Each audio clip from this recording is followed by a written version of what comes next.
My lords, ladies and gentlemen, honoured guests, ambassadors, friends of the Red Cross, good evening and welcome.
The Red Cross we have sung and I will sing again because it was much older than Pavarotti and Friend and much more important. is a beautiful organization.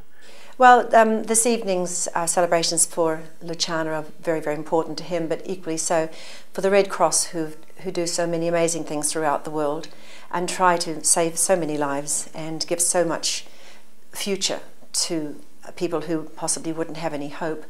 And I think they do an amazing job, and the people who volunteer and all those people who work so hard in the worst areas of the world, I admire. I really, really do admire them. That sometimes they're faceless, and sometimes you would like to be able to go up to one and say, well, thank you for saving all these poor humans that would not normally have hope. I think they do a fantastic job. Modena is a beautiful and historic city, nestling in the Emilia-Romagna hills between Bologna and Milan. And it's famous for three things: balsamic vinegar, Ferrari cars, and for being the birthplace and still the home of Luciano Pavarotti. His was a humble but very happy childhood. His mother worked in a cigarette factory and his father was a baker. He was also Luciano's friend and confidant, and with a superb tenor voice himself, he was above all his son's inspiration and role model. Fernando Pavarotti had been Luciano's inspiration from his earliest days.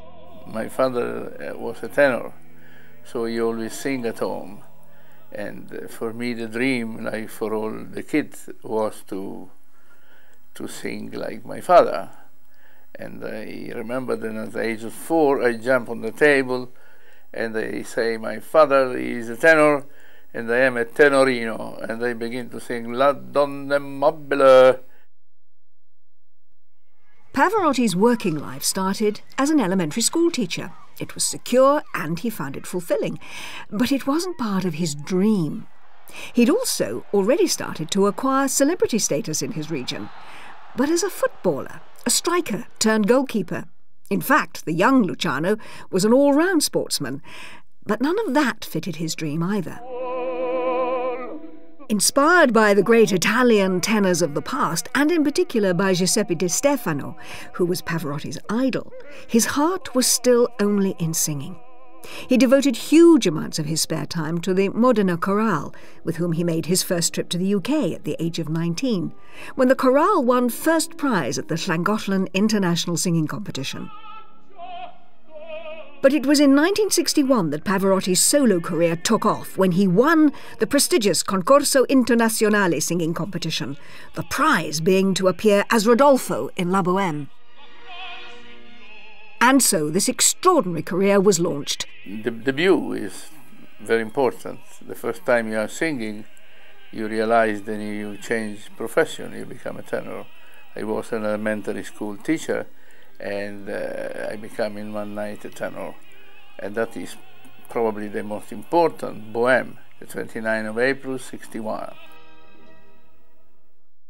From the very start, Pavarotti took his singing extremely seriously and studied and practiced assiduously. He's always acknowledged his profound gratitude to his early teachers, Arrigo Pola and Ettore Campo Galliani, and has never forgotten how important his early opportunities were to him, as well as the people who showed faith in him. In return, encouraging new talent has been something that Luciano himself has done for many years. He's a demanding and meticulous perfectionist, but he's never lost the joy of the job or his sense of humour.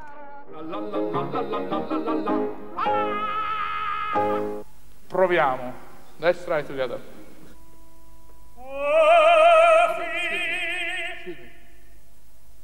You bluff in the first note. You bluff in the first note. You bluff to yourself. You went, oh, oh, must be like that.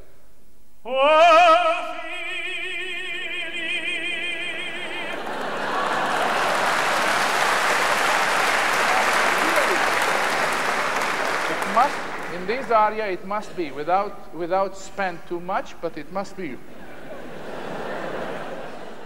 As part of his commitment to new talent, 25 years ago, Luciano established his international vocal competition in Philadelphia. Inevitably, it's a tough challenge to make it through. No, you take away the voice. In your mind, you change before. Okay. So I hear, come pa. But for those that do make it through, this is a dream come true, and many go on to share the stage with the maestro who made it happen for them. It's all part of Pavarotti's outstanding contribution to opera.